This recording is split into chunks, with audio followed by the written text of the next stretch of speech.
पावसाची खूप वाट बघूनही पाऊस येत नाही, म्हणून आम्ही ठरवले की चला पावसाला शोधायला जाऊया. तर मित्रांनो, आम्हाला या प्रवासात पाऊस भेटला का हे जाणून घेण्यासाठी हा व्हिडिओ शेवटपर्यंत नक्की बघा. चला तर मग पावसाच्या शोधात निघायला या भन्नाट सफारीला सुरुवात करूया. रोजच्या न्यूजमध्ये ऐकत होतो की सुपर अल्निनोमुळे महाराष्ट्रात पावसाचे आगमन उशिरा होणार आहे. दिवसेंदिवस वाढणारी उकाड्याची तीव्रता आता सहनही करणे आपल्याकडे जाऊ लागली होती. प्रत्येक दिवसाची वाट पाहण्यातच जात होता.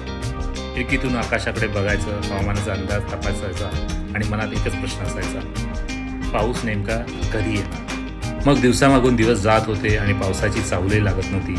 शेवटी या सगळ्याचा कंटाळा आला आणि आम्ही ठरवलं, जर पाऊस मुंबईत येत नसेल तर आपणच पावसाच्या शोधात निघूया. निदान मुंबईत नाही पण कोकणात तरी आपल्याला पावसाच्या सरी भेटतील या आशेने आम्ही कोकणाची वाट धरली. पहाटे बरोबर 4 वाजता आमच्या प्रवासाला सुरुवात झाली. अख्खी मुंबई अजून गाढ झोपेत होती आणि आम्ही रिकाम्या रस्त्यानं पुढे निघालो. मुंबई हळूहळू मागे पडत होती आणि आम्ही मात्र सतत आकाशाकडे पाहत पुढे जात होतो. मनात एकच ध्यास होता, आज काही झालं तरी आज पाऊस पकडायचाच. मनात कल्पना होती की थोडे पुढे गेलो की काळे ढग दिसतील, धुकं दिसेल, पावसाच्या सरी भेटतील. पण आश्चर्य म्हणजे आकाश पूर्णपणे स्वच्छ होतं. ना ढग, न वारा, न पावसाची चाहूल. पण आमचा उत्साह कमी होणं शक्यच नव्हतं, कारण हा फक्त प्रवास नव्हता तर पावसाच्या शोधात निघाली एक छोटीशी मोहीम होती. प्रत्येक किलोमीटर सोबत आमची उत्सुकता वाढत होती. पुढच्या वळणावर कदाचित पाऊस असेल, पुढच्या घाटात नक्की ढग भेटतील आणि अशाच आशेने आम्ही पुढे जात राहिलो. सकाळी साधारणतः 6 वाजता आम्ही रस्त्याच्या कडेला एक छोटासा ब्रेक घेतला. सूर्योदयाची सुंदर वेळ होती. प्रकाश अप्रतिम होता, पण आकाश मात्र पूर्णपणे स्वच्छ होते. ढगाचे कुठेही नामोनिशाण नव्हते. तरीही आम्ही हार मानली नाही.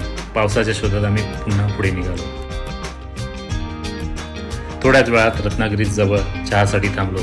गरम गरम चहाचा आस्वाद घेतला, पण मनातली निराशा मात्र वाढतच होती.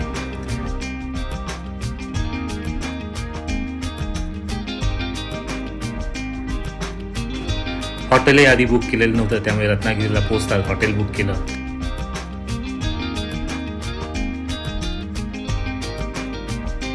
थोडं फ्रेश झालो आणि पुन्हा बाहेर पडलो. रत्नागिरीच्या सुंदर समुद्र किनाऱ्यावर पाऊस शोधायला. पण जिकडे तिकडे फक्त निळाशार आकाश, कडक ऊन आणि प्रचंड उकाडा. ढगांचा तर पत्ताच नव्हता. आमच्या कुलदेवता महाकाली देवीचं दर्शन घेतलं आणि मनात आशा ठेवून आम्ही आरेवारी बीचकडे निघालो. कदाचित तिथे तरी पाऊस भेटेल, पण तिथेही वेगळंच चित्र होतं. इतक्या उकाड्यातही समुद्र किनाऱ्यावर प्रचंड गर्दी होती. काही जण झिप लाईनचा आनंद घेत होते, तर काही समुद्राच्या लाटांमध्ये रमले होते. आम्ही थोडा वेळ तिथे घालवला आणि मग निघालो गणपतीपुळे मंदिराकडे. गणरायाचं दर्शन घेतलं, पण उकाडा मात्र काही कमी होत नव्हता.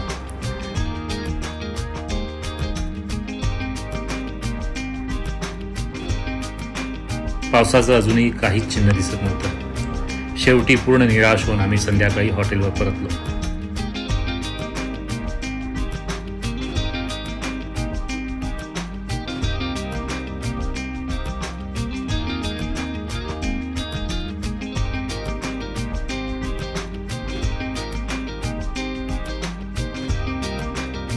रात्री मस्त नॉनव्हेज जेवणावर ताव मारला आणि विचार केला, पाऊस नाही तर नाही, निदान ट्रिपची मजा तरी घेऊया. रात्री 11 वाजता आम्ही भाटी बीचवर फेरफटका मारायला गेलो. समुद्राच्या लाटा, थंड वारा आणि शांत रात्र, पण मनात मात्र अजूनही पावसाची ओढ होतीच. दुसऱ्या दिवशी सकाळी निराश मनाने आम्ही मुंबईच्या दिशेने परतीचा प्रवास सुरू केला. ही ट्रिप पूर्णपणे फसली असंच वाटायला लागलं होतं. आणि अचानक रत्नागिरी शहरातून बाहेर पडत असताना आकाश बदलायला लागलं. काळे ढग जमा झाले आणि काही क्षणातच जोरदार पावसाच्या सरी कोसळू लागल्या. अखेर आमची ट्रिप यशस्वी झाली होती. ज्या पावसाच्या शोधात आम्ही इतका प्रवास केला, तो पाऊस अखेर आम्हाला भेटलाच. आनंद इतका झाला की आम्ही लगेच प्लॅन बदलला आणि पुन्हा आरेवारीच्या दिशेने निघालो. पण गंमत म्हणजे तिथे पोहोचेपर्यंत पाऊस पुन्हा गायब झाला होता. शेवटी आम्ही मुंबईची वाट धरली, पण यावेळी पावसाने आम्हाला निराश केलं नाही. परतीच्या प्रवासात अचानक झालेल्या जोरदार सरीने आमचा सगळा थकवा, सगळी निराशा एका क्षणात दूर केली. आमची पावसाच्या शोधात ही मोहीम अखेर यशस्वी झाली होती. आम्ही आनंदाने मुंबईत परतलो. एक गोष्ट नक्की, आम्ही पाऊस शोधून काढलाच. आता आशा आहे की पाऊस इथून पुढे मुंबई आणि संपूर्ण महाराष्ट्राला मनसोक्त भिजवेल.